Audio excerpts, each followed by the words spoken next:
오늘 본문은 예루살렘을 향하여 가는 사도 바울, 그가 예루살렘에 갔을 때에 분명히 핍박을 받고 체포를 당할 것이라고 하는 그 고난이 기다리고 있지만 그 고난을 당당하게 마주하면서 바울은 십자가의 길을 가신 예수님의 뒤를 따르고 있는 그 모습을 우리가 보게 됩니다.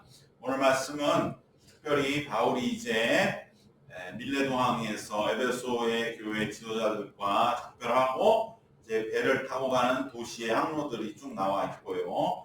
그리고 그가 이제 돌레마이에 내려서 그곳에서 가이사랴 육로를 따라 들어가서 가이사랴까지 도착하는 그 여정을 말씀하면서 특별히 두 도시에서 예루살렘의 입성을 만류하는 바울의 예루살렘 입성을 만류하는 그 말씀이 오늘 본문의 주된 내용이 되겠습니다.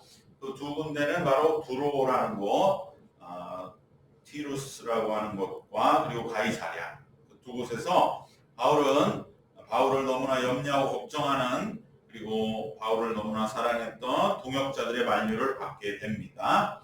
만류하는 자들이 두로에서는 4절 말씀에 그리고 가이사랴의 11절 말씀에 바로 그 만류하는 모습이 나오는데 우리가 여기서 한 가지 의아하게 생각할 수 있는 것은 만류하는 자들도 성령의 감동으로 즉 성령께서 마음을 주셔서 만류하고 있는 것처럼 그렇게 기록이 되어 있죠.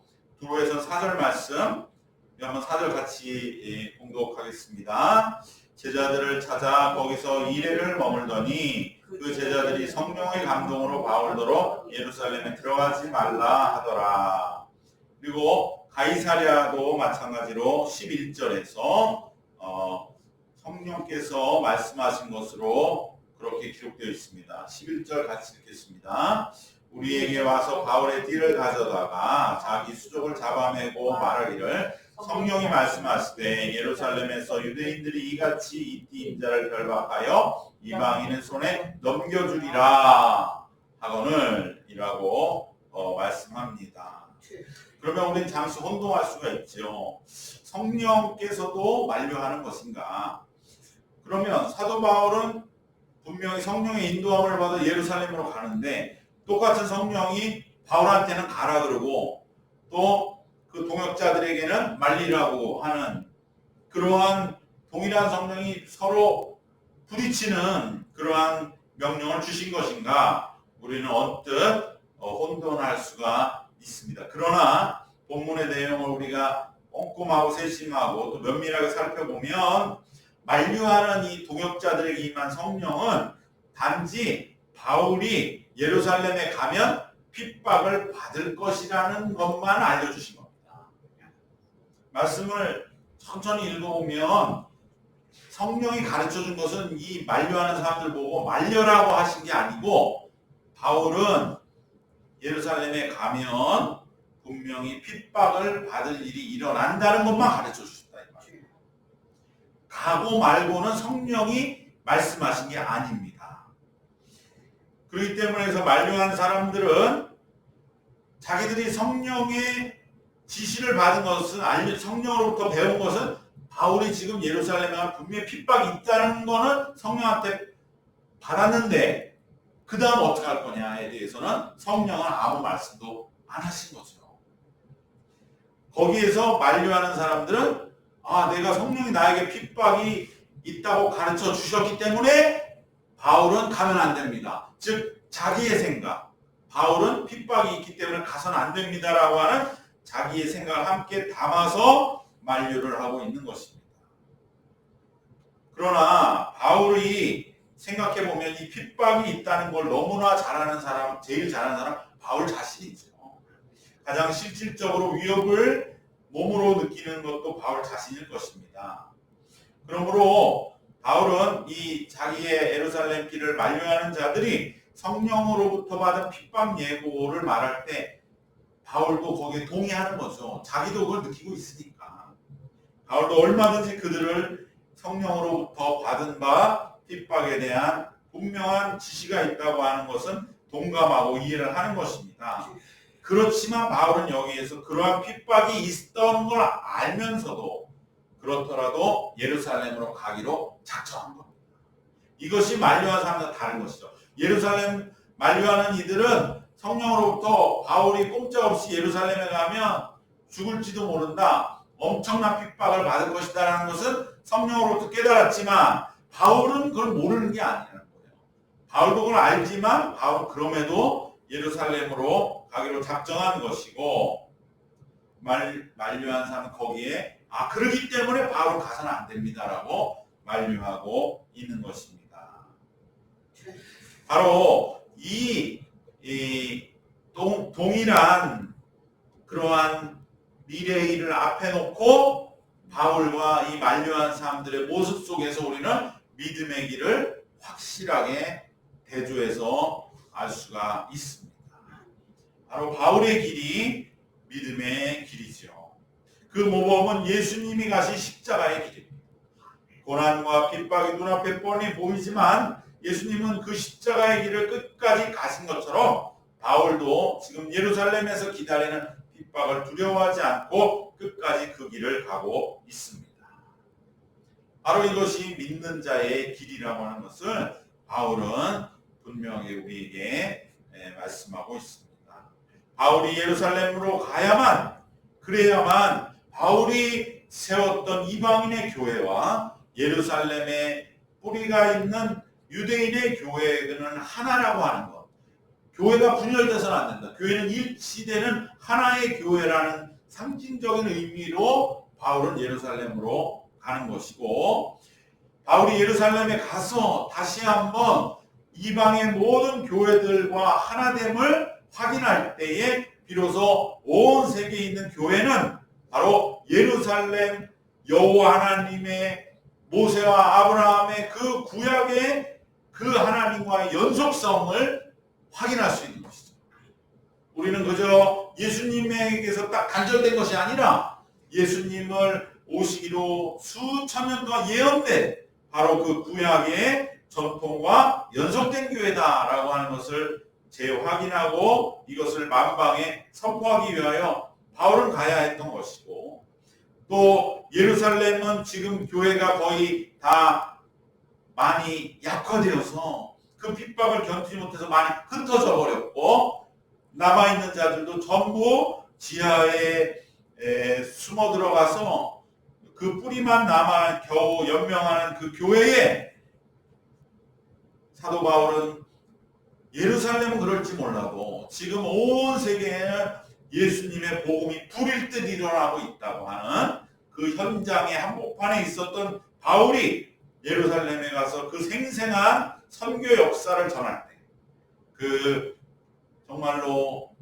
의기소침해 있던 예루살렘 교회가 다시 한번 뜨겁게 부흥할 수 있는 주님의 역사를 전하기 위해서 바울은 가야 하는 것입니다. 그리고 박해의 어려움에 빠져서 정말 고통하고 있는 교회는 큰 응원을 받게 될 것입니다. 그리고 모여진 헌금으로 실질적인 예루살렘이 지금 피폐해진, 바로 바울이 예루살렘에 방문하는 이 시기는 예루살렘이 AD 70년 멸망하기 바로 10년 전이거든요. 추정하기로 50년대 후반, 58년, 59년, 60년 그때에 바울이 예루살렘에 지금 방문하고 있는 것인데, 멸망을 10년 앞둔 그 두려움과 위기의 때에 우리가 예루살렘은 결국 멸망할지라도 하나님의 나라는 영원하다고 하는 상징적인 그러한 의미를 선포하기 위하여, 그리고 그로 인해 너무나 핍박 속에서 기근이 또 그 당시에 엄청나게 와서 예루살렘에 먹을 게 없는 그 상황 속에서 바울이 이방인의 교회들로부터 지원받은 그러한 헌금들을 통하여서 실질적인 도움을 제공하기 위해서, 무엇보다도 바울은 성령의 인도함을 받아서 분명 확신을 가지고 이제 그가 했던 1, 2, 3차 선교 여행을 마감하고 이제는 땅끝으로 여겨지는 로마의 한복판과 서바나에 가는 그 길을 향해서 나가기 위하여 바울은 순교와 암살의 위협이 명명백백해서 선교 여정마저 수정했을 정도이지만 이것을 겁내지 않고 성령께서 인도하시는 확신 속에 예루살렘으로 가고 있는 이 발걸음은 바로 사도 바울의 골고다 십자가의 길인 줄로 믿습니다. 예수님도 그 핍박이 뻔히 보이고 자기의 죽음을 확신하게 볼 수 있는 그 상황 속에서 걸어가신 것처럼 사도 바울도 이제 이러한 모든 만류는 오히려 그러한 바울의 가는 길에는 나도 알고 있다. 그러나 나는 그럼에도 가야 한다. 라고 하는 그 결단은 당시의 모든 이들의 마음에 진정한 믿음의 길은 무엇인가? 라고 하는 것을 분명히 새겨 놓은 줄로 믿습니다. 우리도 마찬가지로 믿음으로 살아가면서 현실 속에 헤쳐나가야 하는 그러한 인생길을 살아갈 때에 예수님의 십자가, 이 골고다의 길이나 사도 바울의 예루살렘의 길과 같은 길을 우리도 또한 비록 작지만 걸어갈 때마다 우리에게 어떠한 핍박과 시련이 눈에 보인다 할지라도 우리 역시 예수님처럼 바울처럼 그의 뒤를 따라 핍박을 두려워하지 말고 한 걸음 한 걸음 걸어 나가시기를 주님의 이름으로 축원합니다. 그럴 때에 하나님의 역사는 놀랍게 권능으로 충만해지고 하나님의 뜻은 만방에 선포되고 우리는 승리하는 영광을 누리게 될 줄로 믿습니다. 이처럼 믿음의 길은 인간적인 염려와 걱정, 예측과는 때로 많은 경우 충돌될 때가 있습니다. 예수님의 십자가의 길에 많은 이들의 그러한 무지와 또 오해와 많은 이들의 극심한 그러한 위협과 핍박이 있으셨습니다. 사도 바울의 오늘 우리가 보는 예루살렘 길에도 너무나 사랑하는 동역자들의 만류와 근심과 정말 반대가 있습니다. 우리도 믿음의 길에 많은 방해와 의심과 시련과 많은 걸림돌들이 있을 겁니다. 그러나 우리도 마찬가지로 오늘 사도 바울에게 보듯이 어떠한 만류와 우리를 주저앉히려 하는 것이 있다 할지라도 오직 우리 안에 성령의 인도하심을 받아 어떠한 어려움 속에서도 담담하게 한 걸음씩 걸어나가는 그러한 전진의 발걸음을 멈추지 말아야 할 줄로 믿습니다. 이것이 우리가 걸어야 올 한해 믿음의 길이 되어서 하나님 앞에 승리와 영광으로 하나님께 그 은혜를 돌아보며 기뻐하며 감격할 수 있는 그러한 삶. 어떻게 보면 오늘 사도 바울이 예루살렘을 갈 적에 그 백길을 다시 거꾸로 돌아서 가면서 특별히 이 구브로를 왼쪽에 두고 갔다고 3절에 기록되는 이 구브로가 바로 바울이 바나바와 함께 1차 여행의 첫 번째 들어갔던 섬이죠. 키프로스 섬이죠. 그때는 마가도 있었고 바나바 그리고 바울 이렇게 정말 처음으로 안디옥에서 1차 선교를 떠난 곳은 육지가 아니라 섬이었잖아요. 이 구브로 섬이었어요. 왜 구브로였습니까? 거기가 바로 바나바의 고향이었거든요. 그러니까 이 키프로스 섬, 지금의 키프로스 이 구브로를 왼편에 두고 이렇게 돌아가면서 바울은 그 구브로 섬을 볼 적에 자신이 1차 선교여행을 떠났던 그때가 머릿속에 스쳐 지나가면서 정말로 하나님이 그 1차 선교여행을 떠날 때 그 어떻게 보면 설레이면서도 두려우면서도 미지의 세계를 향해 나아갔지만 오늘날 이렇게 엄청난 3차의 전도여행을 마치고 예루살렘 가는 그 바울의 감격이라고 하는 것은 그러기 때문에 죽어도 이제 바울은 여한이 없는 거예요. 하나님이 1차 선교에 나를 여기까지 살려주셨고 수없이 많은 그러한 죽음의 고비를 넘겨서 1차, 2차, 3차 선교의 유럽까지 아가야 그리스 지방까지 가서 수없이 많은 교회를 세웠던 그러한 선교의 마감하는 그리고 예루살렘으로 귀환하면서 첫 번째 선교 여정을 떠나는 첫 도착지를 다시 바라볼 때에 그 바울의 감격이라고 하는 것은 바로 이것이야말로 인생이구나. 정말 우리가 이 땅에 와서 내가 잘 살았구나. 이제 나는 죽어도 여한이 없구나라는 그 감격 속에 성령 충만함이 있기 때문에 바울은 예루살렘 가는 것이 어떠한 두려움도 어떠한 여한도 남지 않은, 오히려 예수님이 십자가에 달렸던 곳에 내가 그곳에 죽을 수 있다면 그것은 너무나 감격적인 것이 아닌가. 내가 예수님을 핍박하던 자였는데 스데반이 십자가 그 돌에 맞아 죽는 그곳에서 나 역시도 순교의 피를 흘릴 수 있다면 그것이 또한 얼마나 영광된 일인가. 이러한 바울 앞에 어떠한 만류와 어떠한 방해가 위협과 두려움이 되었겠습니까? 바로 이러한 삶을 우리는 사모하며 믿음의 길을 걸어가는 줄로 믿습니다. 마지막으로 예루살렘을 향해 나가는 바울의 모습 속에서 이제는 우리는 바울의 모습이 아니라 그의 많은 이 만류했던 동역자들의 모습 속에 유의해야 할 점이 하나가 있습니다. 그것은 우리가 바울의 모습과 대조해 보면 우리에게 금방 깨달아질 수 있는 것은 무엇이냐? 바울 자신은 절대로 근심 어린 모습을 하고 있지 않다는 것입니다. 바울은 오히려 담담하게 지금 한 걸음씩 예루살렘을 향해 나아갑니다. 오히려 주변에 있는 이들이 더 걱정하고 근심하고 괴로워합니다.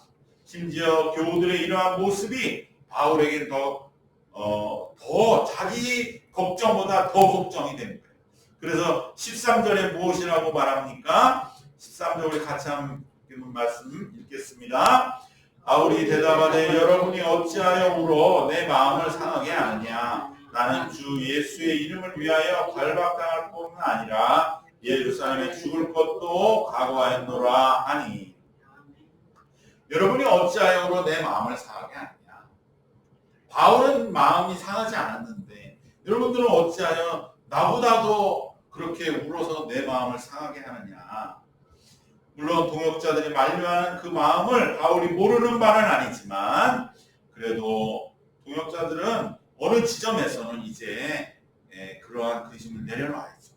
바울을 진정 사랑한다면 자기 감정에만 매여 있어서는 안 되는 거예요. 바울을 위해서 이제는 기도하면서 바울에게 힘을 주는 그러한 모습으로 변화되어야 하는 것입니다.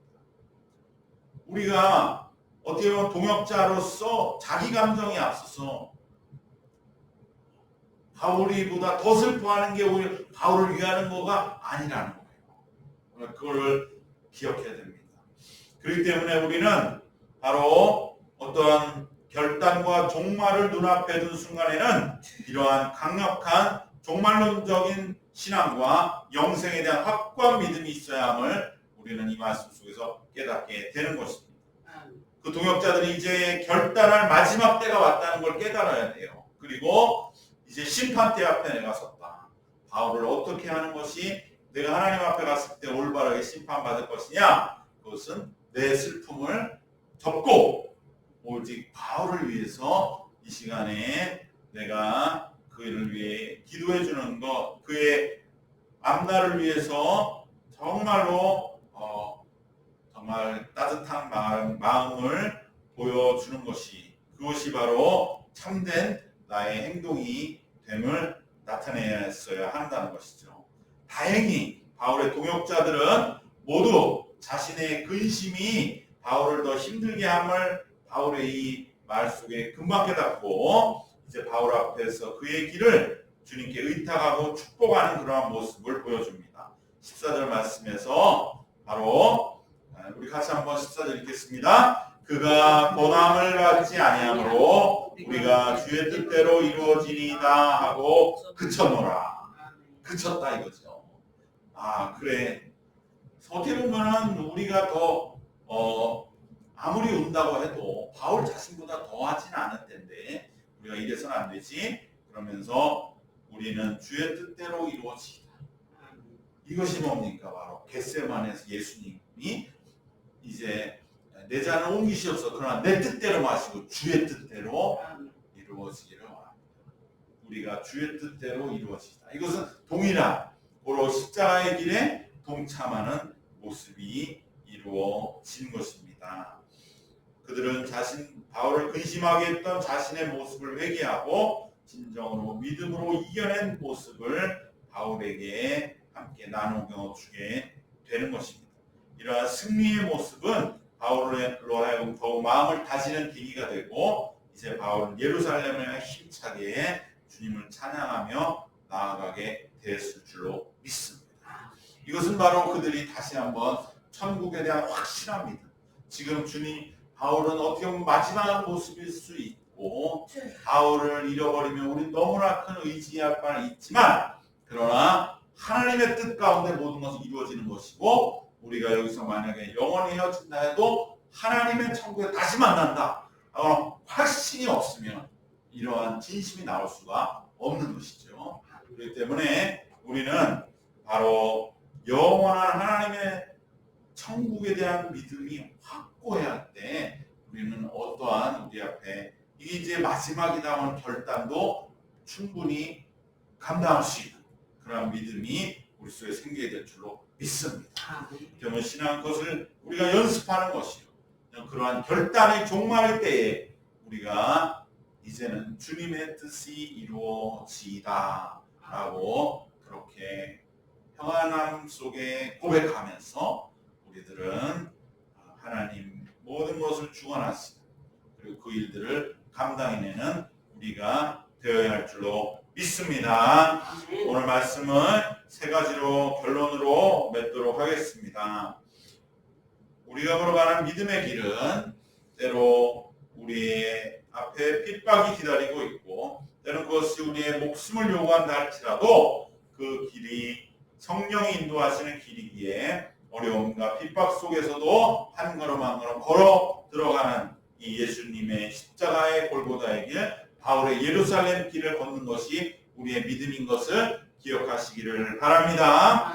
두 번째로 세상은 늘 그 길을 만류하고 충돌하려 하나 우리는 예수님과 바울의 길을 따라 결단하고 담대히 그 길을 뒤따라가야 할 줄로 믿습니다. 마지막으로 우리가 때로는 동역자가 될 때, 즉 만류자의 자리에 있을 때 누군가 이제 그 길을 가는 우리의 주변에 그러한 바울 같은 이들이 있을 때 우리는 오히려 그러한 예루살렘으로 향한 길을 가는 이의 마음에 근심이 되지 말아야 할 것이고 우리는 그와 함께 주님의 뜻을 진심으로 받아들이고 함께 그를 위해 기도해 주면서 참된 바로 하나님의 뜻에 함께 순종의 힘을 더 보태는 그러한 자가 진정한 동행자가 되는 것이지 그저 나의 감정, 나의 슬픔으로 인하여 슬픔에 빠져 있는 것은 오히려 사도 바울의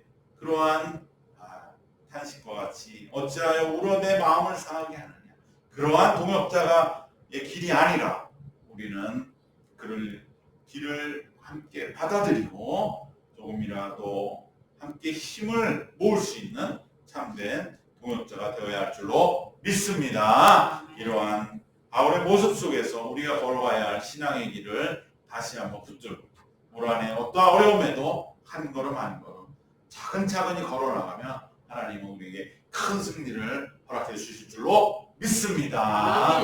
기도하겠습니다. 사랑과 은혜가 충만하신 우리 하나님, 사도 바울이 예루살렘을 향하여 가는 길, 예수님의 십자가 골고다의 길을 뒤따르는 그 길 위에 많은 염려와 근심, 성령이 친히 말씀해 주신 핍박이 기다리고 있는 것이 자명해 보였지만 그러나 그럼에도 불구하고 그 길을 걸어왔던 바울의 모습을 우리가 올 한해 마음에 새기고 우리에게 주어진 믿음의 길을 걸어가게 하여 주시옵소서. 그리하여서 하나님 우리들도 반드시 그 어려움을 두려워하지 않고 회피하거나 마다하지 않고 그 길로 한 걸음 한 걸음 나아가서 반드시 승리하게 하시는 이제 바울이 예루살렘에 들어가 어떠한 일이 일어났는지 우리는 알고 있지만 그것은 오히려 정말 이 근심하던 자들에게 놀라운 하나님의 역사가 기다리고 있는 것을 우리가 미리 믿고 우리도 올 한해 예루살렘을 향하여 한 걸음 한 걸음씩 담대하게 나가는 어떠한 염려 근심의 목소리도 모두 다 이기고 함께 어려움을 헤쳐나가는 올 한해가 되게 하여 주시옵소서. 감사드리오며 예수님의 이름으로 기도드리옵나이다. 아멘.